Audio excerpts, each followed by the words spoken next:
Dear Esther, I have lost track of how long I have been here and how many visits I have made overall. Certainly the landmarks are now so familiar to me that I have to remind myself to actually see the forms and shapes in front of me. I could stumble blind across these rocks, the edges of these precipices, without fear of missing my step and plummeting down to sea. Besides, I have always considered that if one is to fall, it is critical to keep one's eyes firmly open.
When you were born, your mother told me, a hush fell over the delivery room.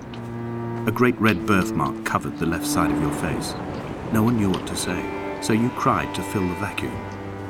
I always admired you for that you cried to fill whatever vacuum you found. I began to manufacture vacuum, just to enable you to deploy your talent. The birthmark faded by the time you were 6, and had gone completely by the time we met, but your fascination with the empty and its cure remained.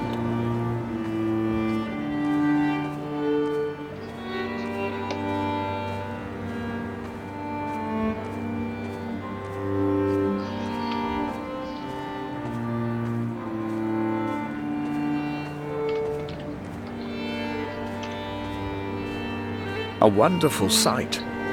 The moon cresting the junction between the cliff path and the stone circle. It cast a shadow of the ridge across the beach, all the world as if you had signed your name in untidy handwriting.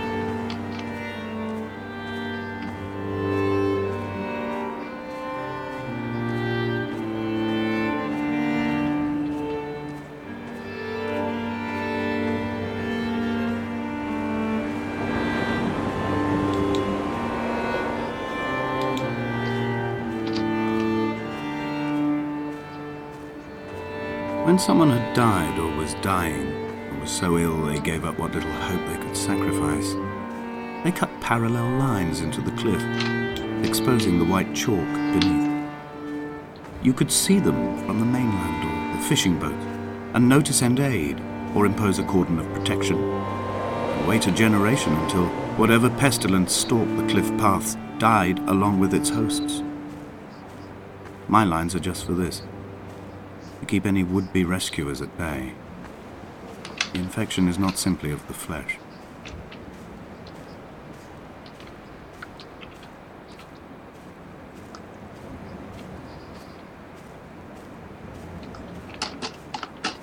I quote directly, a motley lot with little to recommend them. I have now spent 3 days in their company. That is, I fear, enough for any man not born amongst them. Despite their tedious inclination to quote scripture, they seem to me the most God-forsaken of all the inhabitants of the Outer Isles. Indeed, in this case, the very gravity of that term, forsaken by God, seems to find its very apex. It appears to me that Donnelly, too, found those who wander this shoreline to be adrift from any chance of redemption. Did he include himself in that, I wonder?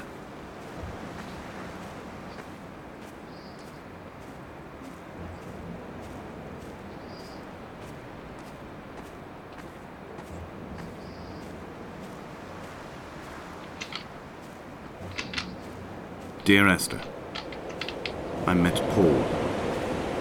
I made my own little pilgrimage. My Damascus, a small semi-detached on the outskirts of Wolverhampton. We drank coffee in his kitchen and tried to connect to one another. Although he knew I hadn't come in search of an apology, reason or retribution, he still spiraled in panic, thrown high and lucid by his own dented bonnet. Responsibility had made him old. Like us, he'd already passed beyond any conceivable boundary of life.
Dear Esther, I have now driven the stretch of the M5 between Exeter and Bristol over 21 times.